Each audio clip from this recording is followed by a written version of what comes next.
I've been feeling like my bathroom is missing some pattern, so I decided to wallpaper the ceiling. Plus, I wanted to try out this trend. A wallpaper ceiling is a big look right now. I started by measuring my ceiling. I figured out the length of the ceiling, plus I added 12 inches extra for trimming on each end. I cut the first piece of wallpaper to the correct length, what I had just measured before. I figured that by pre-cutting the pieces, it would make it easier to hang the wallpaper on the ceiling. Then I lined up a second piece of wallpaper next to the first piece. I cut off one end so the pattern repeats correctly. Then I cut off the length so that it's the same. This way I have two pieces that are the correct length and the pattern matches up. Repeat until there are enough pieces for the ceiling. I needed 3. Next, put up pieces of delicate painter's tape on the ceiling. This will hold up the wet wallpaper later, which is really helpful when doing this project alone.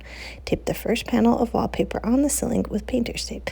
Start on one side of the wall and work until you're on the other side. I taped it up as loosely as I could so I could fit a roller under the loops of wallpaper and reach the ceiling to apply the wallpaper paste. This will make it so I can work on one section at a time.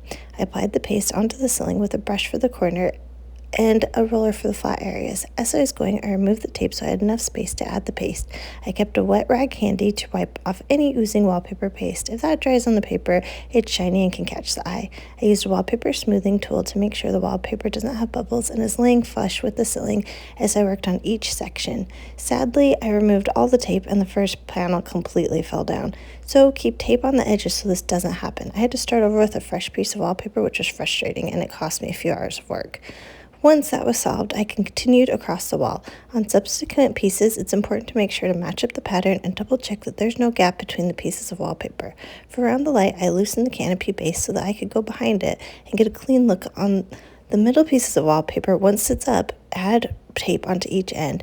Since I had difficulty with the first piece of wallpaper sticking, I decided to let the wallpaper dry overnight before trimming the wallpaper.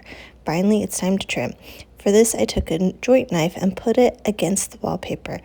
Then I used a sharp utility knife to cut off the excess wallpaper. The joint knife creates a straight edge to cut against, so the wallpaper comes off in a perfect line. Move it with the knife as you go. Dry wallpaper cuts really nicely. And here is the beautifully finished wallpapered ceiling.